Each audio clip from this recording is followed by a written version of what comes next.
Hey hi everyone CCNA day nine ఈరోజు Dora process packet లెవెల్లో చూద్దాం. అసలు డోరా ప్రాసెస్ బ్యాక్ ఎండ్లో ఎలా జరుగుతుంది, వైర్ షార్క్లో చూస్తే మనకి ఇంకా క్లారిటీగా అర్థమవుతుంది.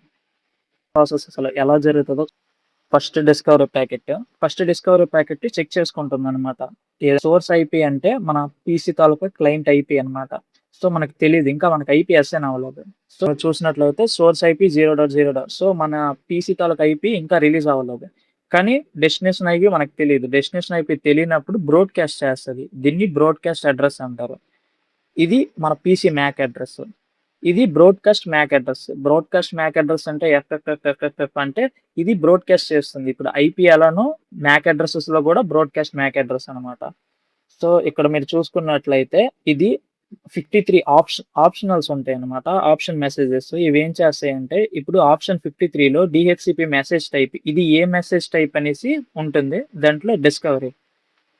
సో నెక్స్ట్ సెకండ్ వచ్చేసి ఆఫర్ ఆఫర్ ప్యాకెట్ ఎవరు పంపుతారు? సర్వర్ పంపుతుంది. సో సర్వర్ పంపిన దాంట్లో మనం చూసుకోవచ్చు, ఇది సర్వర్ ఐపీ, ఇది డెస్టినేషన్ తాలూకా ఐపీ అంటే మన పీసీ ఐపీ.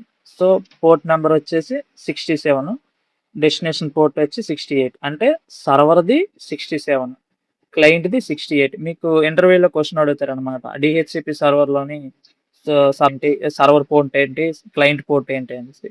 ఇది సోర్స్ పోర్ట్ వచ్చేసి 67, డెస్టినేషన్ పోర్ట్ 68. ఇందులో సర్వర్ వచ్చేసి 67, క్లయింట్ వచ్చేసి 68. అర్థమైంది కదా. నెక్స్ట్ ఇందులో మనకి ఆఫర్ ఇస్తుంది. ఏమేమి ఆఫర్ ఇస్తుందో చూద్దాం. ఇవన్నీ ఆప్షనల్లోనే ఉంటాయి. ఇందులో ఆప్షనల్ 53, ఇది ఆప్షన్ 53 అంటే మెసేజ్ టైప్ అనమాట. ఏ మెసేజ్ అనేసి, ఈ మెసేజ్ వచ్చేసి ఇది మనకు ఆఫర్ మెసేజ్ అని ఉంది. సో ఇందులో ఆప్షన్ 54 అంటే సర్వర్ ఐడెంటిఫైర్, ఏ సర్వర్ పంపుతుందో ఆ సర్వర్ ఐడెంటిఫైర్ అనేది ఆప్షన్ 54లోనే ఉంటుంది. అది 7.1, మన సర్వర్ కాలకు ఐపీ అడ్రస్ 7.1. సెకండ్ వచ్చి ఆప్షన్ 51, ఇది ఐపీ అడ్రస్ లీజ్ టైం, అంటే ఈ ఐపీ అడ్రస్ కి ఎంత లీజ్ టైం అనేది ఇవ్వాలనేది ఆప్షన్ 51లోనే ఉంటుంది. నెక్స్ట్ సబ్నెట్, ఆప్షన్ 1 వచ్చేసి సబ్నెట్, మన ఏ క్లాస్ సబ్నెట్ లో ఉన్నది అనేసి. ఆప్షన్ 3 వచ్చి రౌటర్. ఆప్షన్ 6 వచ్చేసి డిఎన్ఎస్, అదే డొమైన్ నేమ్ సర్వర్. ఇప్పుడు మనకి ఆఫర్ ఇచ్చింది, మనం ఇప్పుడు రిక్వెస్ట్ పంపాలి. సారీ, మన రిక్వెస్ట్ ప్యాకెట్ లో చూసుకున్నట్లయితే ఇక్కడ కూడా చూసారా, మనకు సోర్స్ ఐపీ ఇంకా మనకి ఐపీ అసైన్ అవ్వలేదు. డెస్టినేషన్ ఐపీ వచ్చి 255.255 అంటే బ్రాడ్కాస్ట్ లోనే ఉంది. సేమ్ అలానే సోర్స్ పోర్ట్ వచ్చేసి 68, డెస్టినేషన్ పోర్ట్ వచ్చి 67. మీరు ఇక్కడ ఆప్షనల్ చూసుకోవచ్చు. ఆప్షన్ 53 అంటే రిక్వెస్ట్. ఇది ఏంటి ఆప్షన్ అంటే మెసేజ్ టైప్. ఏం message type? Request message type. ఇందులో సేమ్ అంతే, సర్వర్ ఐడెంటిఫై. కానీ ఇక్కడ మనకి ఇంకోటి ఉన్నది చూసారా, రిక్వెస్ట్ ఐపీ అడ్రస్. ఏ ఐపీ అడ్రస్ రిక్వెస్ట్ చేస్తున్నాం, ఐపీ అడ్రస్ మెన్షన్ చేసి ఈ రిక్వెస్ట్ ప్యాకెట్ ఎవరికి పంపుతారు, క్లయింట్ సర్వర్కి పంపుతుంది.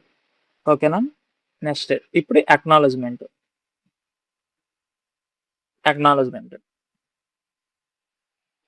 ఇది వచ్చేసి అక్నాలజ్మెంట్ లో మనకి సోర్స్ ఐపీ అంటే, అక్నాలజ్మెంట్ అంటే మన సర్వర్ అనేది పీసీకి పంపుతుంది. సో మనకి అక్నాలజ్మెంట్ లో ఐపీ రిలీజ్ అయిపోయింది. ఈ ఐపీ అనేది దేనికి అసైన్ చేస్తుంది, పీసీకి అసైన్ చేస్తుంది. ఇది సోర్స్ ఐపీ నుంచి డెస్టినేషన్ ఐపీకి. సో సోర్స్ పోర్ట్ ఇక్కడ కామనే అక్నాలజ్మెంట్. ఇక్కడ చూసుకోవచ్చు మీరు, డిహెచ్సిపి మెసేజ్ టైప్ అంటే 53 అక్నాలజ్మెంట్. ఇది సర్వర్ ఐడెంటిఫైర్, ఐపీ అడ్రస్ మిగతావన్నీ కామనే. సో మనకి ఇప్పుడు ఐపీ మెన్షన్ అయిపోయింది. తర్వాత ఆర్పిఎం గ్రేషియస్ ఆర్ప్ ని జనరేట్ చేస్తుంది. ఇందులో రిక్వెస్ట్. గ్రేషియస్ ఆర్ప్ అంటే ఏం లేదు, డూప్లికేట్ మ్యాక్ అడ్రస్ ని ఫైండ్ అవుట్ చేయడానికి పంపిస్తుంది. ఎందుకంటే ఈ సేమ్ ఐపీతో ఇంకెక్కడైనా మ్యాక్ అడ్రస్ కానీ బైండ్ అయి ఉందా అనేసి రిక్వెస్ట్ సెండ్ చేసింది. సో మనకి రిప్లై ఇంక మరి అవసరం లేదు, ఎందుకంటే ఇక్కడ రిక్వెస్ట్ సెండ్ అయిన తర్వాత మనకి రిప్లై రాలేదు కదా. సో వేరే దగ్గర మెన్షన్ అయ్యి ఉంటే మనకి రిప్లై వస్తుంది. సో మనకి రిప్లై రాలేదంటే ఇంకెక్కడ లేదు. సో ఈ ఒక్కదానికే ఉంది కాబట్టి ఐపీఎస్ అనేది. ఇంతే డోరా ప్రాసెస్.